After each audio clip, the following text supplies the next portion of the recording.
Believe Nation, we are live. We are live. It is happening. Happy Wednesday. Wednesday is my project day, so I spend Wednesday working on whatever project I feel like working on. Today has been hardcore working on brand lytics and a little bit of movement makers, but mostly brand lytics, getting it all set up, getting people are asking for affiliates for it, so we're working on that. Stay tuned.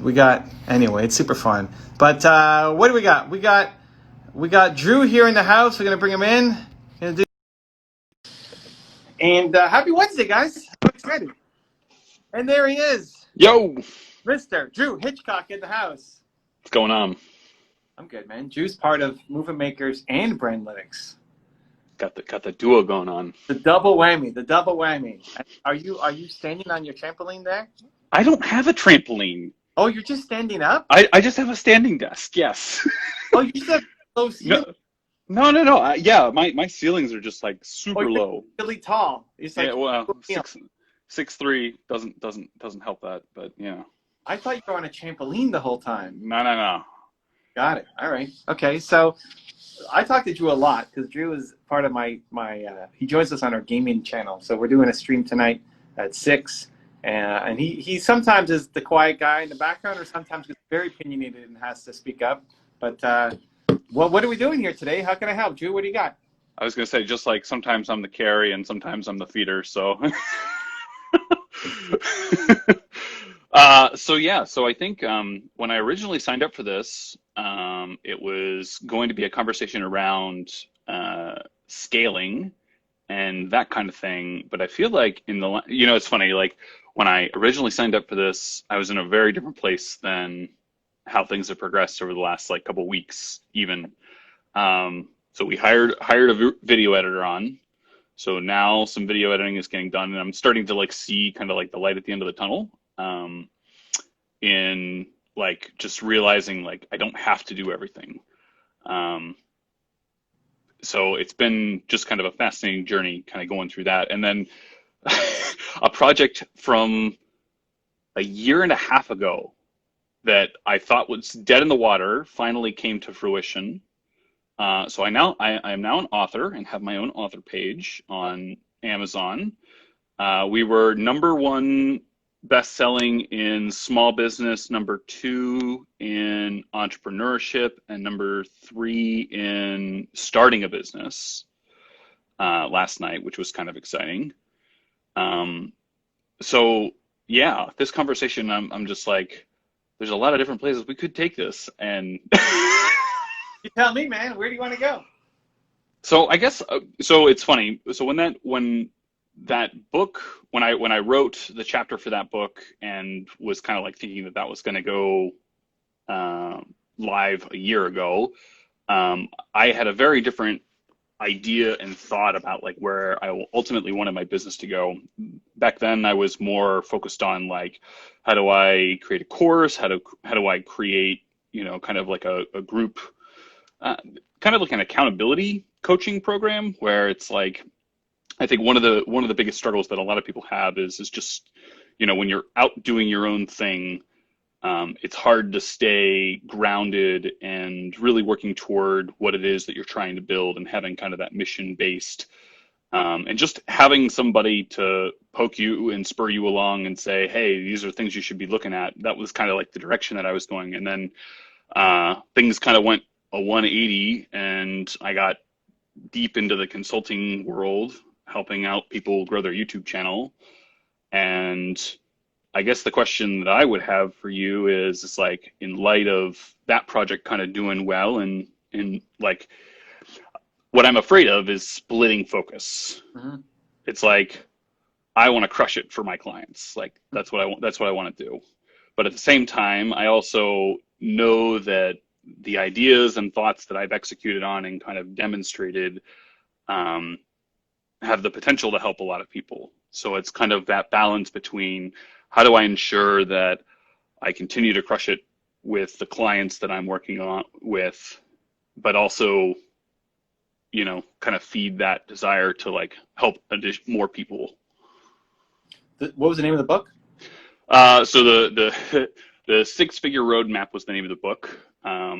So basically there were 30 of us. We all picked an area kind of that we felt like we had expertise in, and we all wrote a chapter.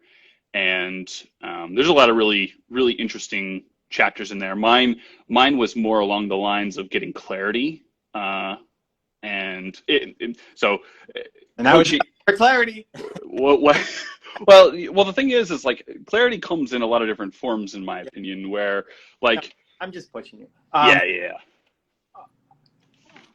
So financially, if you think about six-figure roadmap, you've got two ways to do it. Like the six-figure, I get from the title of the book, it's six-figure income, six-figure revenue kind of path. But the other one I would look at is the six-figure YouTube success, like help people get their silver plaque. Yep. You have a lot more upside and uniqueness on the YouTube side than on the other side. Mm-hmm. In the world of just, hey, I'm going to help you build a six-figure business, you're one of many. Yeah. It's like many, right? Yeah. On the YouTube side, it's still been a pretty fast journey. It's been what, like a year and a half? How long have you been doing YouTube consulting stuff? 2 years? Yeah, a little over 2 years now. And you kind of dabbled into it, and then it. Well, dabbled is not the right word. The more I more fell into the hole is how I would probably describe it.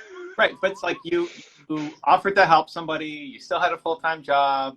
It was another thing to do. It wasn't like I'm gonna go be the world's greatest YouTube consultant right?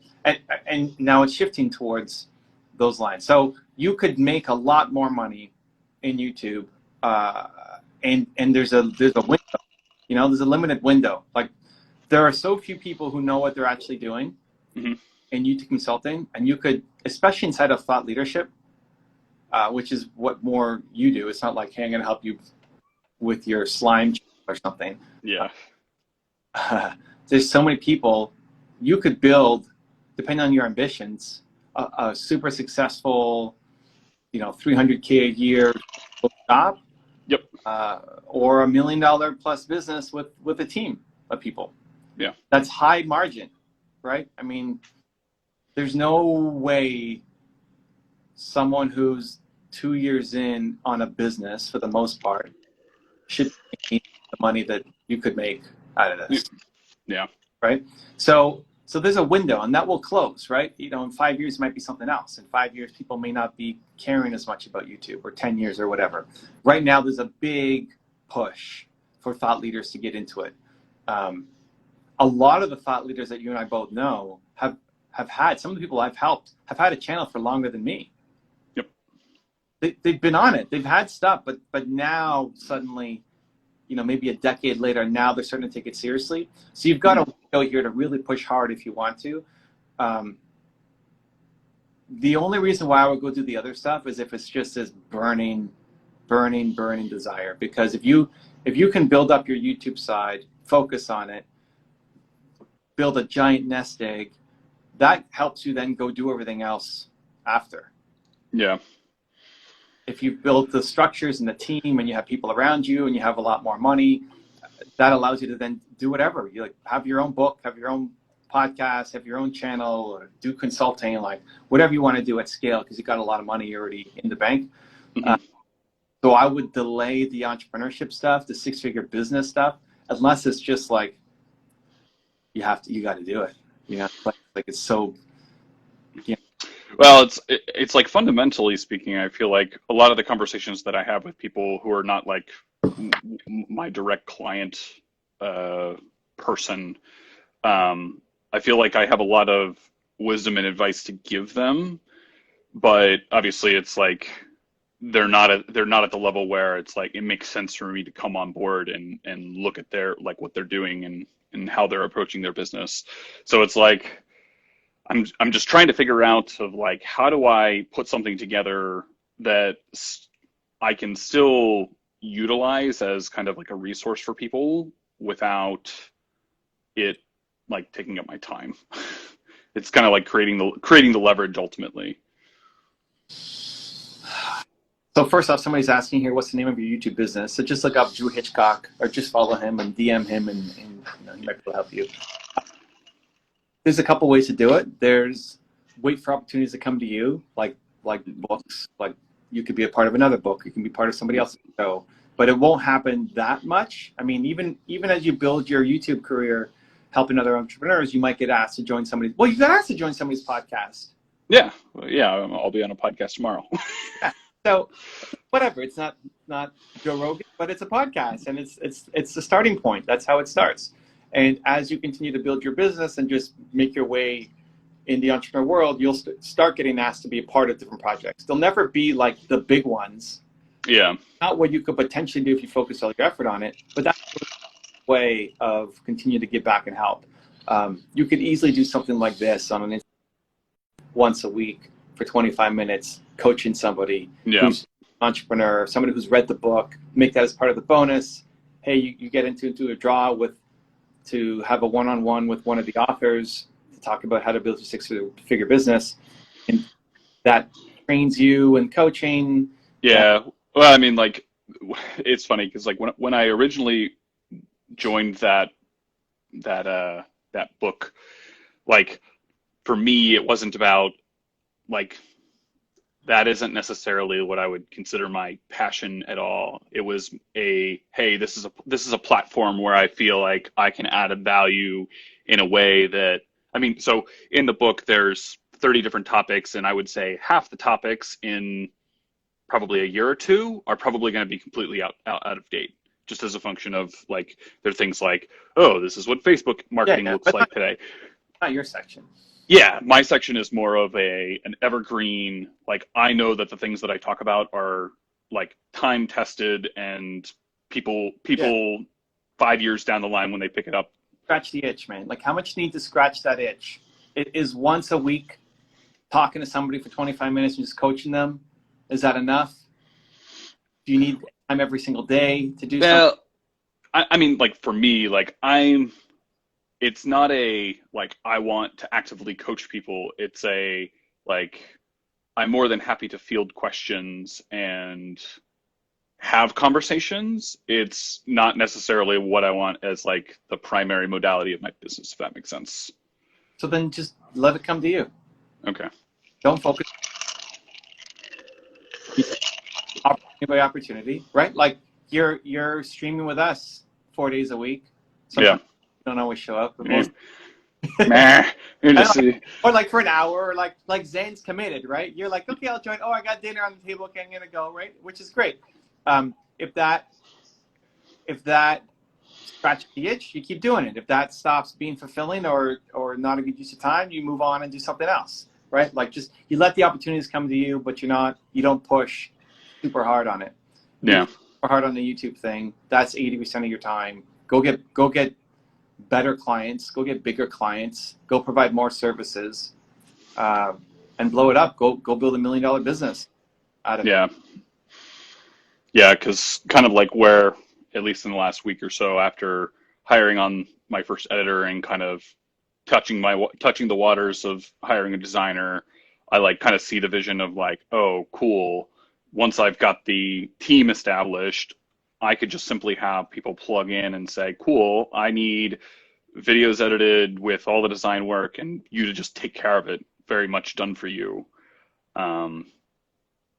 And I see that as potentially being a really good way to scale what I'm doing and give access to, because, like, most people when they are first starting YouTube, who are more like business entrepreneur type people, like, they're like, man, I gotta, like, record these videos, sit down, learn how to edit, figure this out, and just get through it until that starts generating money. Then I'm gonna hire this team.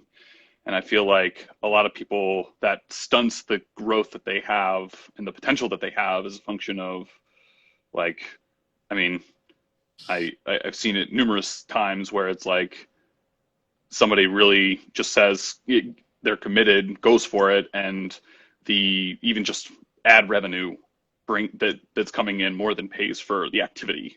And it's like, just by having the team and having those handful of months of upfront cost to ultimately get them to something that brings in revenue and is more of a revenue generator versus something that's a cost or looked at as a cost, rather than an investment. Because people don't know. People don't know. They just see as YouTube as one of the many places they need. And Yeah. I need to spend money for a videographer and an editor and a XYZ, not realizing, oh, you can actually, like, this should not be a loss center for you. It should be maybe not a profit center, but at least a break even. Like, the goal is Yeah. to break even for you to then invest more back in the channel and get your brand out there and sell your products and services and all the other stuff that they're trying to do in building the brand. Yeah, I'd be looking at, hey, how do I build $1 million business and keep $500,000 a year for myself? Yeah. Like, you could do that. It requires working with more clients, Yep. better clients, and it's normal. Like, the clients that you start with don't end up being the clients typically that you stick with. I don't know. I've got some pretty cool clients. Well, hey, if that becomes the goal, it's like, okay, how many people can you take on? The goal is to become $1 million business. It's hard in consulting to be $1 million business. You know, it's hard. Like, 300,000 is a good consultant. Yeah. It's hard, but it's doable with the team and scalability. So, how many clients? You know, what are you going to be charging? If you're looking at 3 to 5K a month, you know, how many clients do you need to have then to build $1 million business? And then what's the team that you need to have to be able to support that? The services you're offering. What's your role in managing? Yeah. Do you even want to have that many people on your team to manage? And how do you get more clients who will pay you that 5K a month range? Yeah. Well, you know, when I sat down and kind of like set forth, like, here's the vision of what I see, it's like, I feel like as a 10-year goal to have the desire to get, as I put it, get 10 of my heroes to a million subs or more. Like, that to me seems like a worthwhile effort to go after. Like, money is only secondary as a function of, like, I know the money will be there. Yeah. No, I like it. And people who will invest along the way with you to say, yes, we believe in you, Drew. We'll take what do you hire Drew for? Well, Drew, you get the consulting, you get the strategy, and you get the experience and know-how. But Drew's not going to be himself editing anything. He's Yeah. not the on-air talent, right? But he can coach you and guide you. So then if you're going to do, I'm not a huge fan of going on the editing route because it's mostly a commodity business. Yeah. You'd have to be able to justify charging more Hmm. YouTube editing compared to normal editor because you know how to edit for YouTube coming up. Yeah. Yeah. But going down the path of like data analytics, split testing, thumbnails, all that kind of stuff is something that people will definitely pay for and pay a premium for because there's a lot of people who can edit a YouTube video together. There's not a lot of people who know how to make sense of the data and then actually create the test on what to do next. So that's just where you could charge more and also bring more value to people, right? Like, they're still going to need somebody to shoot the videos for them. Yeah. You probably don't want to go down that path of hiring like local Oh yeah. videographers. Yeah. Like, I went through this process with Jeremy too, who's building his business, and editing was like, I don't want to touch editing. Like, do not touch editing. It's too commodity, too much. Like, if they don't like a thumbnail, you can always swap it out. They don't like an editing, how you cut something.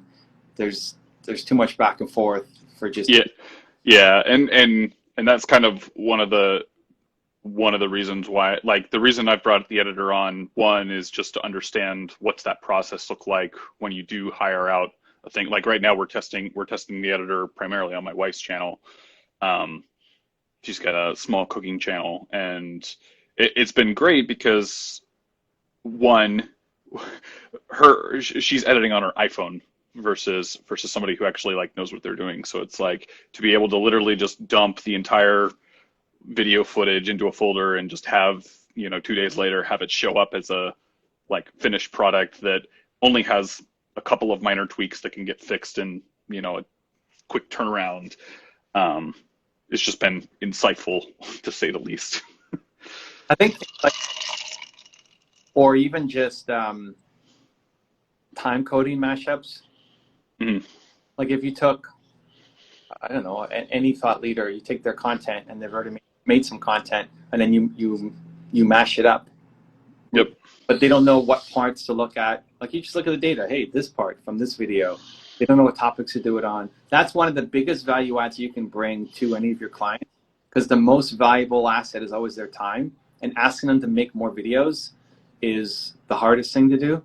Yeah. Schedule time in to make videos is the hardest thing to do. Asking them to do an end card Yeah. for a mashup is super easy. And often mashups perform better than the original videos anyway.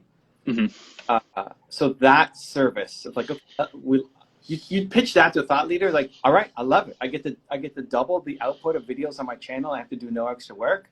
Perfect. Yeah. But then who's going to material? Who's going to research? Who's going to put it all together, right? That's where it becomes a problem. So selling a mashup service could be cool on top of everything else that you're doing. But I wouldn't want to be the main video editor for somebody. Yeah. I think it's just too much back and forth. Yeah, because like I went through one channel that I just recently brought on. I went through, I mean, he only had 38, 40 videos. And to pull out kind of, you know, it's funny, after a couple of videos where you see where the spikes are, it's like, oh, I'm noticing a trend. If there are words on the video clip, then you see a spike. It's like, So gives you a lot of insight into like, one, what are things you can do on future edits of, you know, what do people go back and rewatch, and two, obviously you can take the clips around those instances and, you know, choose to mash them up if you want. So I think that I would sell as a service. I wouldn't want to be, if I'm you, there's nothing wrong with being the primary video person, but I think for them to be an ideal client or your heroes, right? I mean, you might take a little more work on if they're your hero.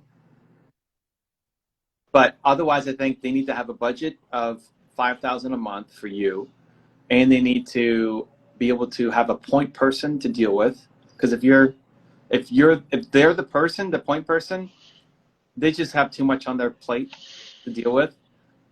So they need a point person, and then they need a video editor and like somebody to film, and that might be the same person. But if you're always asking them to film off their phone, it just falls apart. Having their plate falls apart because being a YouTuber is not their goal. They've got a business to build. Yeah. So those are the kinds of, and you want to level people up to get there. It's like, hey, for this to really work, here's the team that you need, and here's where I fit in, and my team fits in, and how it helps your entire social platform, not just YouTube. Yeah. But yeah, I think thumbnails could be great. The testing, the split testing could be great. The mashups could be great. Definitely the consulting and strategy and guidance could be great. And slowly start offering more services to current clients. And then back to your initial question, like I think it should be your focus. I think right now it's just super hot. I think you could have a big impact. Like these 10 heroes of yours, whoever they are, they have a reason to talk to you right now. Yeah. Where otherwise they may not. Like if you go in as the six-figure business guy who helps. That is the so like I said, this project got kicked off 18 months ago, and I thought it was dead 6 months ago. Anything in that realm, like if you love helping people find clarity or whatever you think you're an expert at in the small business world, none of your heroes want to talk to you about that. Yeah. They just don't respect your opinion on those things. Well, they're already at the point where they have the clarity to understand where they're going. Anyways, they already have the vision. Whoever your hero is, I don't know. Like, who's one of your dream 10 that you don't know? That I don't know? Well, that you want to work with. That's not a client right now. Ooh. I have my list of like 50 people who I would like categorize as like heroes of mine. Okay. I haven't. One of them. That I'm not working with? Yeah. Oh, well, actually, you're already familiar with this. Okay. It's Mr. Chase. Okay, so Chase Jarvis. So Chase Jarvis is a hero. Awesome. Chase, again, will not care about you giving him clarity on his life or business or anything else. Fully aware. Fully aware. But like YouTube, he could use some help. And he's a great target in that he's a good dude, right? Like, I love Chase. He's got great content. Mm-hmm. He has already put out a bunch of videos. You know, he's been around for a little bit. Mm-hmm. But he doesn't quite know what he's doing on the data and algorithm side, and it's just one of many things that he's doing. Like Chase, I would not want to be his video editor, because Chase is a kick-ass photographer, and his back, Jesus Christ, like, I would not want to be his video editor. Like, as a service, if I worked on his team, for sure. But as you'd have to do so much work to train. It just wouldn't be worth it. But you have a chance to talk to him about YouTube, where otherwise he wouldn't talk to you. I mean, he's a nice guy and everything, but he wouldn't hire you for everything else that you're capable of doing. Yeah. Right? Same thing for me, right? And going to Puerto Rico and Brendan Burchard and those guys, I'm not teaching them how to believe in themselves more. Right? It's like we all teach this stuff. You know, it's not Brendan crying saying, Evan, how do I believe more? You know, it's just, so I have a window to really crush it. So I think the upside of going hard on YouTube right now is, yes, the financial returns. Yes, just the business chops of this allows you to build a bigger business faster and get the experience of managing a team and hiring people and all that. But it also puts you in the circles that you want to be playing in, mm-hmm. that otherwise you shouldn't be in. And that's worth something. Like if you stop being a YouTube consultant in 5 years to pivot to being the clarity guy or whatever, right? Yeah. Playing with it. Something else. All of these contacts that you've made can help you. Like Chase can then help you. Chase might put you on his show to talk about how to find clarity, because you built a relationship with him over the past 5 years of helping him blow up on you. Yeah. So everything is just screaming like, go as hard as you can for as fast as you can on YouTube. The only caveat is, like, if you just have to scratch the itch on something, like you did your nose, it's like you just got to do it. Oh, I knew you were gonna do something about it. You got to do it. You just got to do it. But it's not a strategic decision. Where should you focus your time? You asked about focus at the start. It's like YouTube. As much as you can, as long as you can, as hard as you can. YouTube. But don't kill yourself doing it, right? Yep. Got you, and let the other things come to you. And if they don't, and you have to go make something on your own, awesome. But I don't think you should be putting it as part of your calendar to say, I'm going to spend 2 days a week doing writing or other stuff. Yeah. Cool. That's it. Drew Hitchcock in the house. Guys, if you want more Drew and Zan, you can join our live stream tonight, 6 o'clock Eastern, on my YouTube gaming channel. It's evancarmichael.live. By the way, Zan is live right now. We got to give him a hard time. Yeah. Live. Go give him. I mean, I'm live. He knows that. But he knew that you were coming on here as well. I had to go live at the same time and not come for boy Drew. So we'll give him if you want to watch this, also a hard time tonight, 6 o'clock. And you want to connect with Drew? What? Instagram? Just DM me. That's easiest. What's your IG? It says Hitchcock. So it starts with your last name? Yeah, hitchcock.drew. Because somebody was taken? Was Drew.Hitchcock taken? Yeah, it happens. All right. Hitchcock.drew. Go check him out. Appreciate the love, man. See you tonight.